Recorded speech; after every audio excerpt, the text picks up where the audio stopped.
Prije današnjeg malog derbija na Poljudu atmosfera napeta. Hajdukovci su nas zamolili da ih prije utakmice oslobodimo bilo kakvih izjava. Napetost je očito bila velika, trebalo je prestići na tablici Dinamo. S druge strane, Katalinić je bio susjetljiv, ne sluteći da poslije utakmice više neće biti trener Varteksa. Pa mislim da očekujemo tešku utakmicu. Sigurno da je Hajduk veliki favorit, međutim mi smo ovdje došli odigrati što možemo najbolje i pokušati izvući povoljan rezultat, što znači ne izgubiti. U Maksimiru priželjkuju da nakon što ste njima 2 puta zagorčali, zagorčate i Hajduku? Pa mislim da je Hajduk ovog trenutka mnogo jači nego što je Dinamo i mislim da Hajduk jedino ako bude odigrao loše, a mi dobro, da možemo dobro proći. Onda je lopta krenula sa centra. Krenuo je Hajduk kao slanca, silovito, agresivno. Za prvo uzbuđenje pobrinuo se preporođeni Deranja. Iz ove teške pozicije odlučio se pucati, no ispriječila se greda. I kako obično biva, momčad koja napada ostavlja dosta slobodnog prostora iza leđa svojih zadnjih igrača i eto prigode gostiju. Igrala se 22. minuta, kada je Hrman probio lijevu stranu, ubacio Bjelanoviću, ali Petikosa spašava. Samo minutu kasnije Hajduk je poveo. Bubalo koristi nesnalažljivost gostiju, dodaje Deranji koji već svojim poznatim stilom rasnog strijelca gađa suprotan kut gola Rumbaka. Pokušat ćemo sve golove danas prikazati iz drugog kuta. Deronja ovaj put nije skinuo dres i zaradio karton, ali odnekud u argentinskom stilu izvadio kapu i nazdravio Torcidi.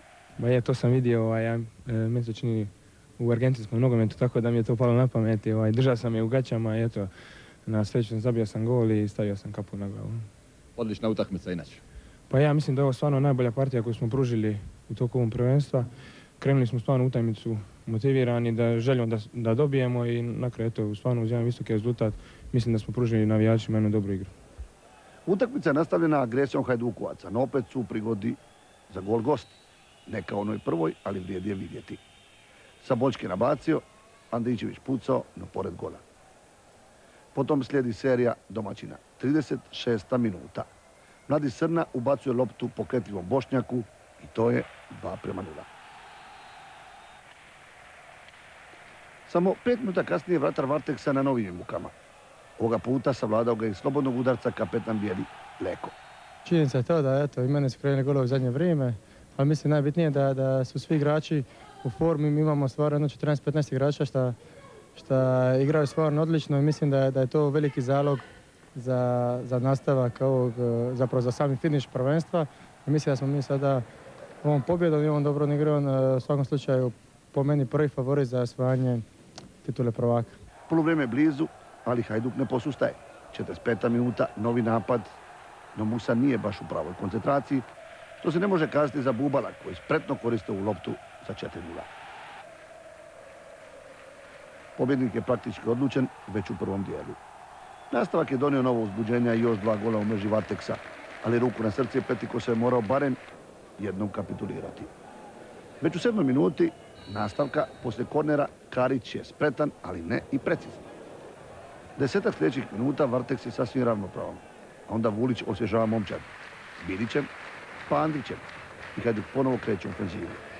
Već u svojoj prvoj akciji Bilić je na lopti, no od gola ništa. Minutu kasnije Rumbak ima i sreće. Bošnjak je opalio kao i stopa samo do grede.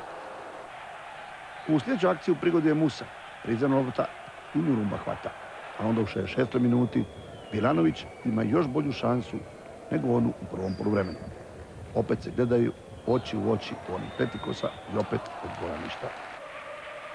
Petikos se jednostavno začarao svoja vrata.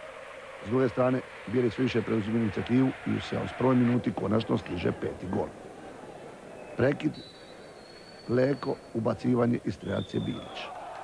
Vidjet ćemo ovaj gol još jednom.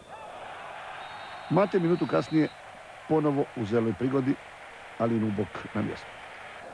No u 74. minuti vratar gostiju morao je još jednom kapitulirati, sveukupno 6. put. Musa je poveo akciju po lijevom boku, centrirao Biliću sa 6:0. To je bilo sve što se golova tiče, ali ne i šansi. U 86. minuti Bošnjak je u dobroj prigodi gađa Rumboka, minutu kasnije još jednu prigodu propastio Bjelanović i to poslije pravog osjećaja za igru suca Marića.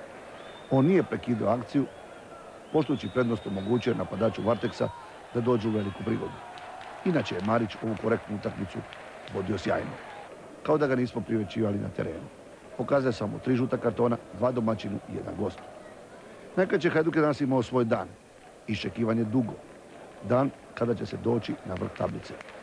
Uvjereni smo, danas bi se loše u pobjedu proveli i bolji sastavi od ovog varaždinskog, koji ipak ima svoje limite.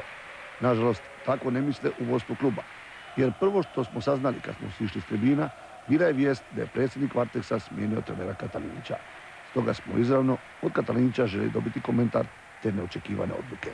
Pa jeste, predsjednik je došao u slačionu i kaže da mu je sve jedno, je li ja dao ostavku, da mi on daje, uručuje ostavku i da će do kraja sezone voditi pomoćni trener Janžek.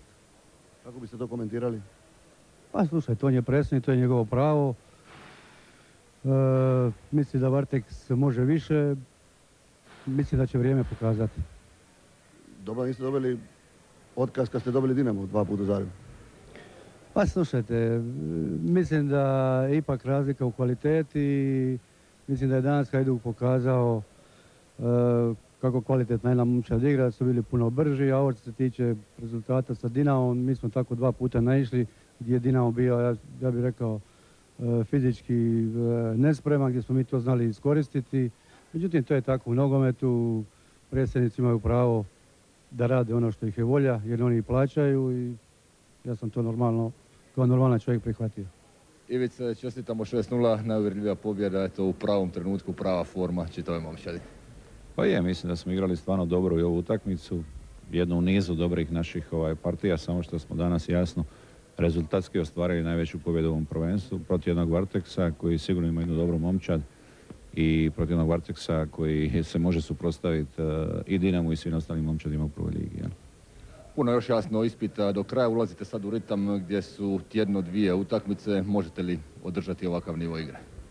Pa mislim da možemo, igramo konstantno dobro, prvenstvo se bliži kraju i ja vjerujem da ovakav Hajduk koji je danas pokazao jednu svoju stvarno dobru formu i moć koju ima, da može puno napraviti u ovom prvenstvu. Jasno da je sljedeća utakmica puno ključna, svaka je ključna. Ja mislim da ćemo proći iz Zagreba i da ćemo biti do kraja jasno u igri za prvo.